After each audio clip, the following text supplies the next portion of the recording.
Hello，大家好，我是小懒。这个印度啊，又开始整幺蛾子了。前阵子嘛，这个印巴冲突啊，结果大家都看到了啊，印度空军啊，那叫一个拉垮，被巴基斯坦的飞行员一顿操作猛如虎，直接干下来5架飞机。哎，这个事儿都传到国外去了。这按理说啊，你吃了这么大的亏，回家就该老老实实的开会反思，看看这个问题到底是出在哪儿。本来这个事儿也都过去快2个月了，那如果不是他们啊一直作妖，估计大家伙都忘了这个事儿了吧？可是这个印度啊，它就是印度，脑回路啊跟咱们就是不一样，不是搞什么庆祝，就是搞什么宣讲，就是死活非得证明自己赢了。这不啊，一家叫国防安全亚洲的印度媒体啊，突然报了个大新闻，说他们取得了惊天动地的大战果。他们说啥呢？他们说啊，谁说我们输了呀？我们赢麻了！你们这些凡人呀，只看到我们损失了几架飞机，没看到我们下的一盘大棋。那这棋是啥呢？这印度说了啊，在那一次冲突中啊，我们英勇的印度军队啊，成功的、精准的、全面的截获了巴基斯坦那边所有中国产武器的电子信号。你听听这个口气啊，跟报菜名似的呀！什么巴基斯坦飞的歼十 C 枭龙战斗机啊，他们雷达的指纹我们搞到手了。还有那个霹雳15E远程导弹，它快打中目标的时候是怎么跟飞机打电话的，我们呀也听得一清二楚。甚至连部署在巴基斯坦腹地的红旗9防空系统啊，它那雷达波是个啥形状、啥脾气啊，我们也给它做了个全身 CT 扫描。我跟你们说啊，我第一次看到这新闻的时候，我差点没把喝的水给喷出来啊！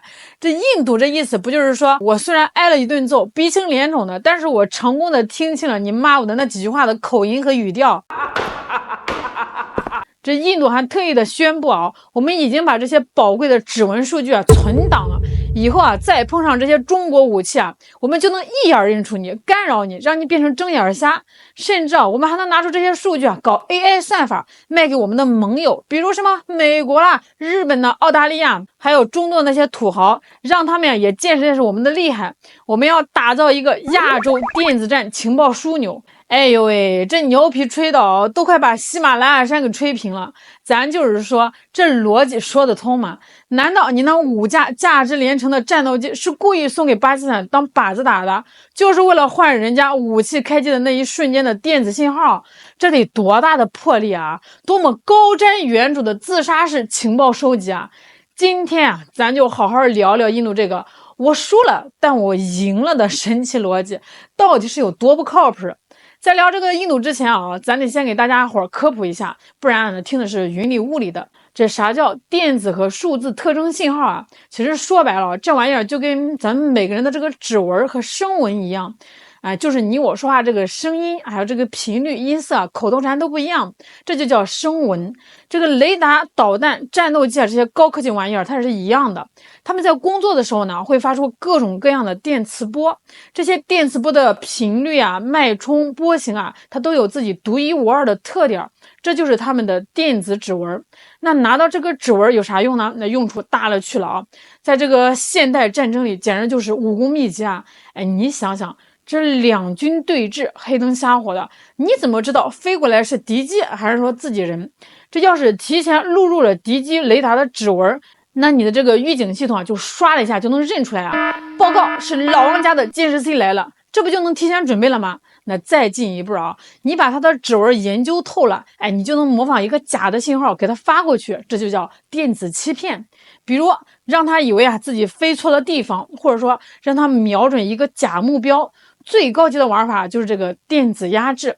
我知道你用的是哪个频道说话，我就用一个大喇叭对着你这个频道喊，用这个噪音啊把你给淹没，让你啥都听不见啊，啥也看不见，变成了聋子和瞎子。所以说啊，在现代空战里啊，谁掌握了对方的电子情报，谁就等于提前开了全图视野，能先发现、先锁定、先打击。这个价值啊，那可是真金白银换不来的。那从这个理论上来讲，这个印度啊，要是真拿到这些核心数据啊，那确实是个了不得的成就。但是朋友们，这个理论啊，它是丰满的，但是现实呢是骨感的。这玩意儿就跟这个武侠小说里的绝世武功一样，这人人都知道厉害啊，但不是谁都能练成的。那好，关键问题来了，这个印度它真的有这个能力吗？去采集和分析这些比绣花针还精细的数据吗？咱别听他吹啊，咱得看看他的家底儿到底够不够。这导弹可不是个傻子呀，他从发射出去到快打中你啊，那绝大部分的时间都是闭着眼睛飞的，靠的是自己飞机的指引。它自带的那个小雷达，就是他们那个眼睛，只在最后冲刺快要亲到你脸的那一小段，才会唰的一下睁开眼，进行最后的精准锁定。我给你打个比方啊，这个导弹的雷达眼啊，就跟个害羞的大姑娘似的啊。那平时呢都是低着头走路的，只有到你眼前了才抬头看了你一眼。你想在他睁眼的那一秒钟，就把他的眼睛里的度数、瞳孔的颜色全都记录下来，你得离他多近啊？你基本就得给他脸贴脸了。在这个战场上，你要是离敌方这个导弹这么近啊，那基本上就等于是等着投胎了。这印度飞行员就算是再猛啊，也不至于开着飞机去追着导弹搞科研吧？这可是看家护院的宝贝啊！这一般都部署在国土的纵深地带，离这个前线远着呢。它那个雷达波束啊，跟这个激光笔似的呀，能量它又集中，方向性又强，就对着天上那一小块空域扫。你想在这个远处啊捕捉到它完整的信号啊，那难度啊就好比你想在这个北京啊用一个大网去捞一根掉在上海下水道里的绣花针，门儿都没有。这印度手里啊那几架预警机和侦察无人机啊，主要还是靠可见光拍照或者搞一些低频的被动监听。想靠这点装备去完整的捕捉红旗9这种高端系统的雷达信号啊，纯属是天方夜谭啊。现在的战斗机雷达那都是精得很呀，本身就带有反侦察设计。那是啥意思呢？就是它会不断的毫无规律的变换自己的频率和这个信号特征，这叫跳频。就好比一个特工啊，他今天用这个密码，他明天就换另外一个，让你根本就摸不着规律啊。你想破解它，你就得有专门的电子间谍飞机，比如美军那种 RC-135，上面是装满了各种超级电脑和分析设备，能实时的捕捉、解码、分析。可是印度有这玩意儿吗？它没有啊，它连一件国产的大型电子对抗飞机啊都没搞出来，它整个数据处理和信号分析体系啊还处在半自动化的手工作坊阶段。我再给你们打个比方啊，这就好比啊，你想当个顶级神厨，做一桌满汉全席，结果呢，你家里连口好锅、一把快刀都没有，更别提什么智能烧烤、分子料理机了。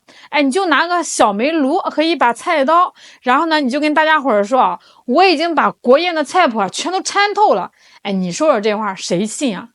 所以说啊，这个印度宣称自己啊截获了核心电子指纹啊，这话听起来是特别的炫酷，一副我亏了但我赚大的样子。实际上啊，以他目前这个技术水平啊和这个装备家底啊，根本就是不可能完成的任务。好，那咱们退一万步来讲，就算这个印度他真走了狗屎运啊，天上掉馅儿饼，真的让他收集到了一点零零碎碎的电子参数，那这就代表中国的武器就被他彻底看透了吗？这就代表他下一次空战就能打赢巴基斯坦吗？第一，我刚才说了，这些电子指纹它不是一成不变的呀，这就好比你家的 WiFi 密码被这个邻居蹭网的知道了，你怎么办？你登录路由器啊，花个30秒改个新密码不就完了吗？他之前记的那个密码瞬间就变成了一串废码。这武器系统的信号参数也是一样的，一旦发现可能泄露了，这个工程师们就马上升级软件，调整频段，修改跳频规则。你辛辛苦苦建的那个指纹数据库啊，一夜之间就得推倒重来。现在这个电子战啊，玩的就是这种动态的呀，魔高一尺，道高一丈的对抗。还有第二，这电子战它只是整个作战体系里的一环哦，它不是全部。你就算能提前发现敌人，但是你的指挥系统啊乱成一锅粥，你的飞机和地面导弹啊它配合不到一块儿去，你的飞行员反应啊慢半拍，那照样是白给啊。这次印度空军为啥说那么惨啊？这恰恰就是因为啊，它的电子战太拉垮了，说明它从这个防空识别到这个预警部署啊，再到这个反导反应啊，整个链条都存在严重的问题。你连最基础的防守你都做不好，现在居然有脸的说自己啊靠挨打学会了进攻的绝招吗？这不是搞笑吗？按照印度现在这个逻辑啊，这意思就是说我这次啊考试不及格啊，是因为我故意空着几道大题，就是为了看看标准答案是怎么写的。等我把这个答案背下来了，下次就能考满分了。只能说啊，这种自我安慰的阿 Q 精神啊，真的是让人叹为观止。所以啊，聊到最后，咱们就能明白啊，这印度搞出这么一套说辞，这归根结底还是那4个字：掩耳盗铃。为了掩盖5架先进战机被击落的惨透现实，为了维护自己的南亚霸主那点可怜的面子啊，这都过去2月了，这印度内部啊还在绞尽脑汁的编新故事，试图从另外一个赛道证明我赢了。那之前的胜利宣讲团啊，估计没啥效果，国内国外质疑的声音太多，那没人信啊。现在又换了个高科技的说法，想把自己呢塑造成一个在逆境中忍辱负重、窃取核心情报的情报战英雄。